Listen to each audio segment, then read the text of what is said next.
Right, welcome back. Back to one of our top stories at this hour. Mbekezeli Benjamin is a Research and Advocacy Officer of the Judge's Matter. He's going to be joining us live to unpack the hearing conducted by the Judicial Conduct Tribunal on Judge Makhubele's conduct. A very good afternoon to you, Mbekezeli. Thank you for your time with us here on the SABC. Thank you very much, Liesl. It's a pleasure to be with you. Let's unpack perhaps what's transpiring today. I know that this hearing's occurring was supposed to occur for the next 4 days. The hearing against Judge Makhubele being postponed again. Do you feel it's a delayed tactic on her part? Help us understand that perhaps in context to what's occurring. Well, Liesl, let's maybe start a bit with building up to today. Okay. The tribunal into Judge Makhubele is to investigate her conduct in relation to her time at PRASA when she was the interim chairperson of the board of the rail agency. So there was a complaint that was filed, and the tribunal kicked off its proceedings with hearings with different witnesses. So there was a hearing in February, a hearing in May, and this time the hearing was supposed to hear her evidence. And what we've now learned is that the hearing has to be postponed because of a dispute over legal fees. So the state attorney is supposed to pay for the legal fees of Judge Makhubele's legal representatives, but they haven't done so, and so those legal representatives can't participate in the hearing, and for that reason the hearing can't proceed. I wouldn't say it's a delay tactic because it seems like it issues beyond the control of Judge Makhubele. It seems it's a dispute between her and the state attorney, which is why she's now been given an opportunity to go to the state attorney and sort out the legal fees issue, which is really becoming a big problem across the board, across many cases similar to this one.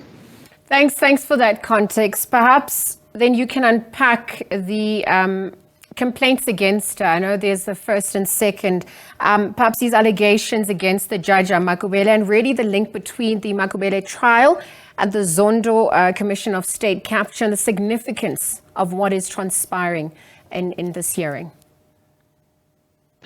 Well, let's start with the last part of your question, which is the significance of this hearing. It is really, really significant. It's not often that we see judges being held accountable themselves. As you know, judges hold everyone else accountable. So this time around, they are supposed to account for their actions. And for it to get to a tribunal stage is really significant because it is only the most serious of complaints that go to this stage. Usually, the complaints are dealt with elsewhere, either in the conduct committee or through resolution with the head of a court. But this time around, the case has gone to a tribunal, which is significant.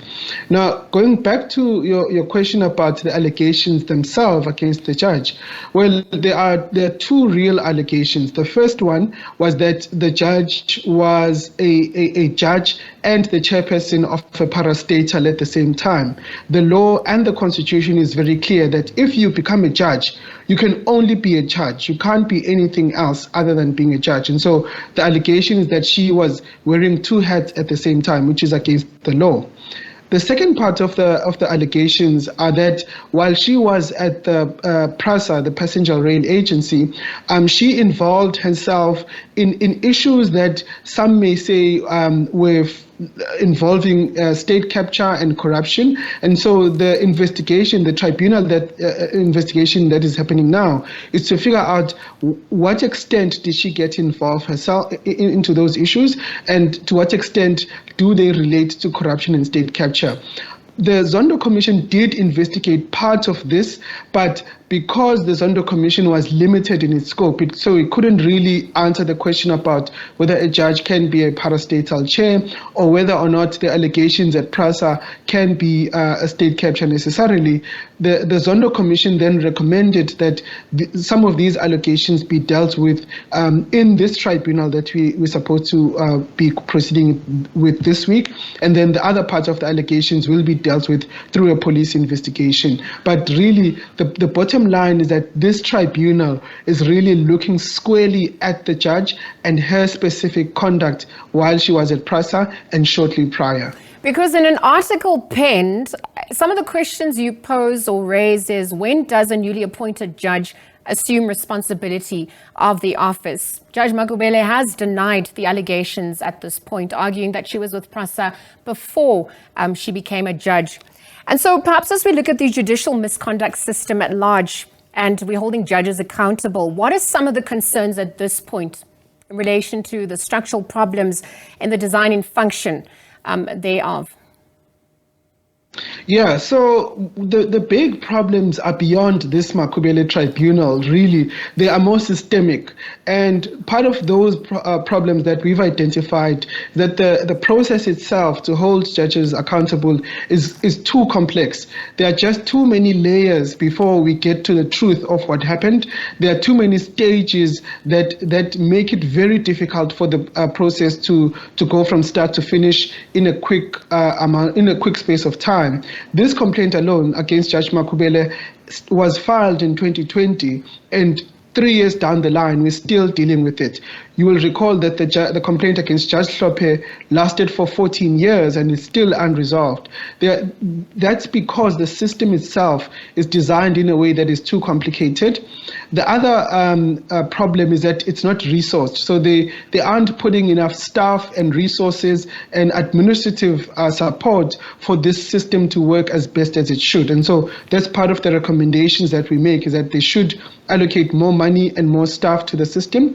But more broadly, also, there needs to be a change in the law, right, to streamline the functions, to make sure that we are able to see, yes, judges must be protected and their independence must be guaranteed, but along with independence goes with accountability. And so what we want is for the accountability system to work efficiently and effectively, because when a judge has allegations against them and there still is a cloud against them, it is both unfair to the judge, him or herself, but to the public who have to come before the judge in order to have their cases dealt with. No, absolutely. I think just for those who've obviously come out to only hear about this hearing today, perhaps you could break down the outcomes that the commuter activist organization Unite Behind is looking for, and really what happens if found guilty or otherwise, perhaps. Yeah, so the possible outcomes, maybe let me talk broadly about the possible outcomes of a tribunal. So the tribunal can investigate, and at the end they can say, yes, the judge is guilty of gross misconduct, or the judge is not guilty of gross misconduct, or they can even say that she is guilty of a lesser form of misconduct. So they usually call it just general misconduct.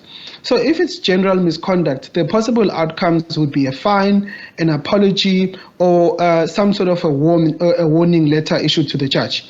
If it is gross misconduct, that is the highest form of judicial misconduct, then the likelihood is impeachment. So the tribunal can recommend that the Judicial Service Commission impeach the judge and remove them from office. And that is exactly what Unite Behind is asking for. They're asking for the judge to be impeached and removed from office. Mbekezeli, thank you for your time with us on the SABC. For weighing in on that matter, Mbekezeli Benjamin, Research and Advocacy Officer at Judges Matter, unpacking the hearings conducted by the Judicial Conduct Tribunal, perhaps on the Judge Makhubele's conduct matter that's currently underway. Again, thank you to him for his time.